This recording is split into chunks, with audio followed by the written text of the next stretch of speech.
Good afternoon. For August 25, 2026, the Senate President Sherwin Gatchalian opened the session at exactly 10 a.m. with 15 senators present, constituting a quorum for the 18th day of the impeachment trial. For administrative matters, the presiding officer first confirmed the receipt of the report from the clerk of court regarding the comparison of the acknowledgement receipts. Also, the presiding officer confirmed the receipt of a request for stipulation on circumstances and documents from the House Prosecution Panel last night in relation to the testimony of Mr. Lemuel G. Ortonio.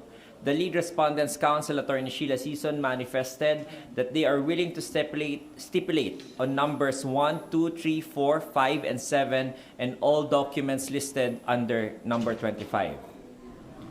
The presiding officer, upon manifestation, respondents' counsel, Attorney Sison, reiterated that parties must disclose their witnesses for the following week within 5 days or every Wednesday in open court, and to submit proposals for stipulations at least a day before the presentation of the witness to which such stipulation relates.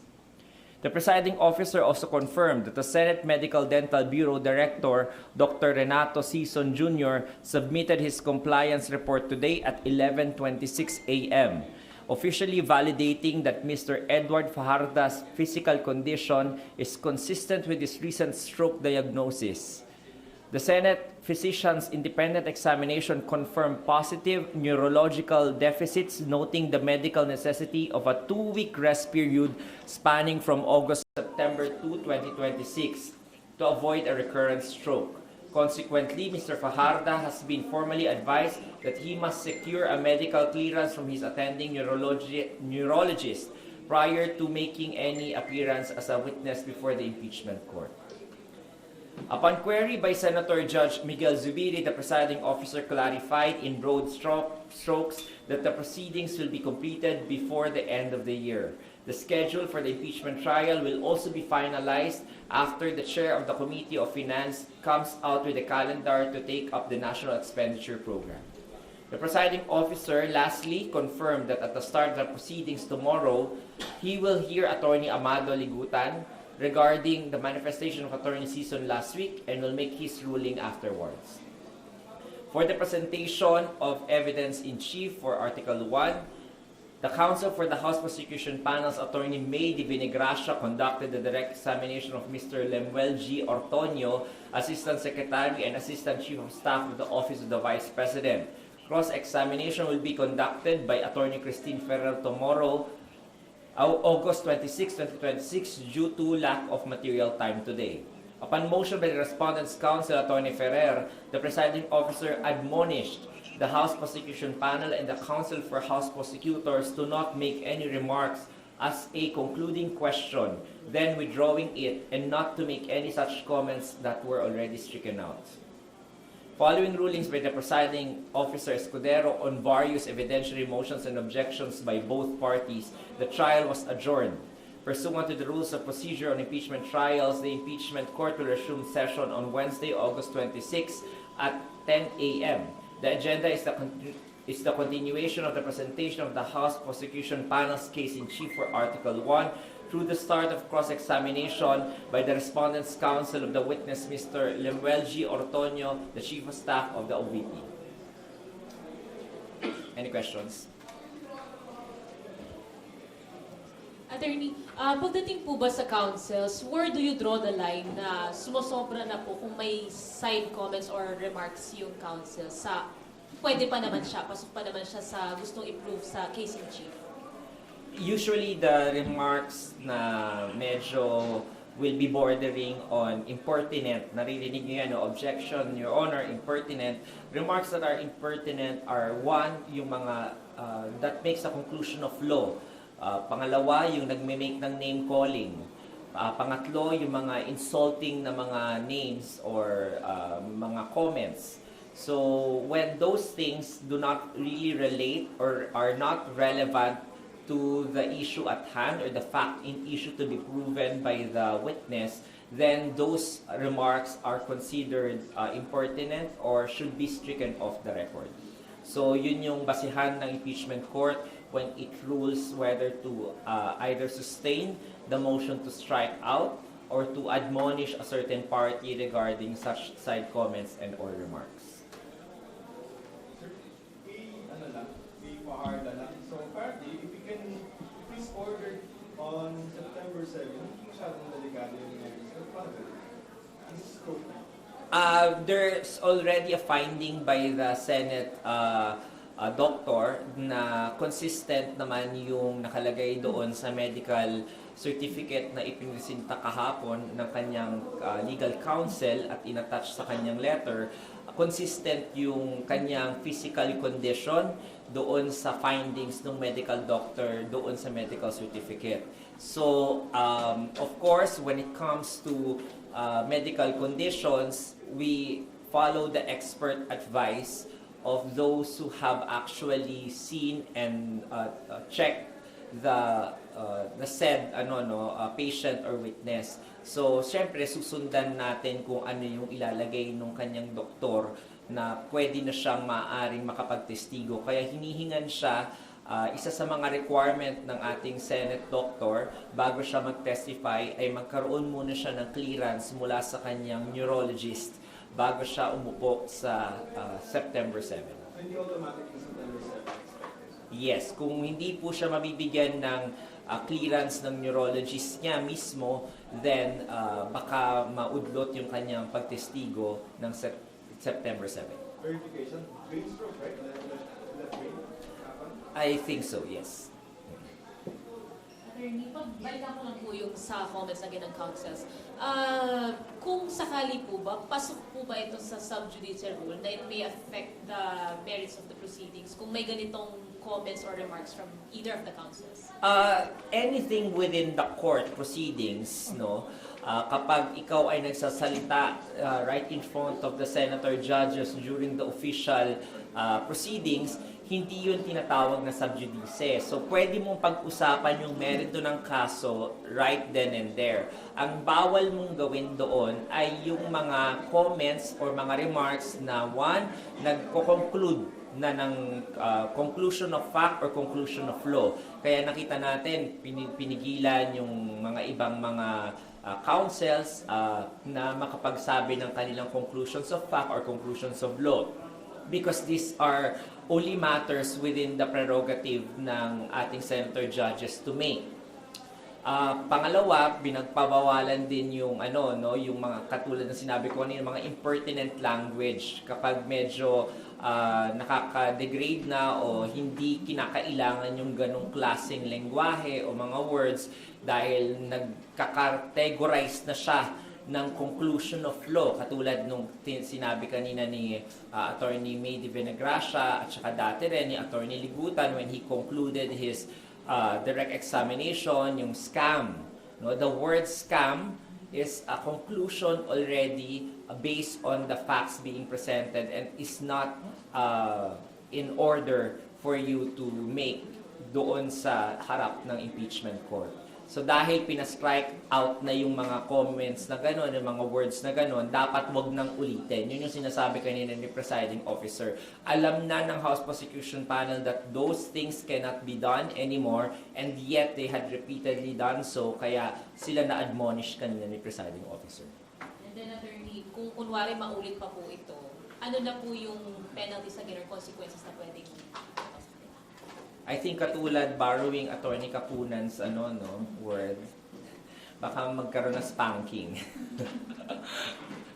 No, kidding aside, no, of course the presiding officer will say tomorrow morning yung mga range of penalties nga na kapag ikaw ay direct contempt na kasi yun, pag within the presence of the judge or the court, ginawa mo yung isang paglabag sa kanyang order sa harap-harapan, then that is not anymore indirect contempt. That will be considered as the direct contempt. And that can be penalized, again, based sa range ng mga penalties such as admonishment, reprimand, yung pagbabayad ng fine, or even you being told to sit down and not talk anymore for the meantime. Or of course, yung pinaka-grave naman under the rules of court natin, Rule 71 and 72, yung imprisonment or detention. But of course, lahat yan may due process, kaya kailangan mo nang pakinggan both parties why they should not be cited for contempt. Good afternoon po. Good afternoon. Kanina po sinabi ni Senator Judge Escudero na optimistic yung court na matatapos yung trial by the end of the year. May adjustments na po ba na napag-uusapan? For example, additional trial dates po to expedite the impeachment? Katulad ng meron tayong expectation at saka reality. Yung sinasabi ni presiding officer is based on the expectation na magda-drop ng mga witnesses na corroborative lamang yung both parties. Kung matatandaan po natin, katulad ng sinabi ko parate, na ang pagpa-plot ng number of days natin, which is as of now 90 days, so almost 7.5 months naka-plot. Kung 3 times a week yung ating hearing, then 4 na weeks per month, and i-divide mo yung 90 by 12, you will be given a result na 7.5 months. And 7.5 months, ito ay around February or early March, no? So, yung plotting na yon, base yun doon sa inilista ng House Prosecution Panel at saka ng depensa na 102 witnesses. So, sa 102 witnesses na yan, 90 days lang pinlot ng korte na i-take up because even during the pre-trial order, marami doon mga reserved witnesses, meaning unnamed witnesses. So, sa 102, merong mga naka-reserve yung mga each party na mga around 6 to 10 na mga reserved witnesses na pwede nilang ipatawag, pwede rin nilang hindi ipatawag. So, kaya nagkaroon tayo ng 90-day plotting ng days. So, yung pag-aayos ng schedule na yan, kung mag-uuro, magdadagdag, depende pa yan, no, as the trial proceedings go by. Titingnan din natin, sabi ni presiding officer, yung scheduling na yan, kung kinakailangan sa hapon, dahil kailangan maghabol para 3 to sawa o 2 to sawa yung session ng trial, ito ay nakadepende sa schedule naman na ilalabas ng Committee on Finance regarding doon sa pag-take up naman nila ng budget for 2027. So, mapaplot lamang yon at magkakaroon ng definitive decision on kung lilipat sa hapon o hindi or kung magdadagdag o hindi kapag natapos na yung calendar na yon ng Department of Finance. Ng Committee on Finance. Wala na po. For now, attorney, morning pa rin po. Mornings pa rin po tayo, so we can expect that until siguro next week po. So, yung sabi kasi September 7, si Edward Fajardo 10 a.m. So, sabihin ba din? 10 a.m. pa rin po. Yes. Hanggat wala pa po yung hanggat wala pa pong kaibahan at hindi pa po makakuha ng consensus on the change of schedule, then yung status ko po ang mananaig, which is morning trial days. Attorney, sorry pa, ito palagi tanong ko. Yung sa mga bank and yung mga documents from BIR, AMLAC, and other agencies, kailan siya pa-access o hihintayin po ba na ipaalala o i-request ng prosecution yung access o pwedeng motopropyo sabihin na ng presiding officer na o kung kailan po nila ma-access yun? I need to follow up on that, no, kasi last na update ko from Secretary Bantugis, meron na silang draft na resolution dyan ni presiding officer. So hindi ko lang na tanong ulit after last week kung tinanong sila kung meron na bang bago dyan at kung kailan balak ilabas yung resolution on that para mabigyan na ng access yung both parties on those documents. That means po, attorney, na tapos na yung inventory. Opo, natapos na po yung inventory. Sige. Gamit yung witness count, lalabas dito pag yan para explanation or ruling si presiding officer. parang paulit-ulit yung tinutulan. Katulad ng sinabi niya kanina, no, ready na siya sana siya today na mag-rule, no, kaya lang due to lack of material time at saka kasi may oras pang kailangan si Attorney Ligutan pakinggan, so hindi na naman niya nagawa today yung ruling. So, yung kanyang sinabi kanina sa floor na he will make a ruling on that as well, including yung kaninang manifestation naman ni Attorney Sison on the floor or Attorney Ferrer on the floor regarding the impertinent words that were used by the House Prosecution Panel. So, i-include na yun doon. Attorney, bakit kailangan pa ng ruling ng presiding officer doon samantalang during the trial ay ini-strike out na niya? Yun na yung ruling po niya.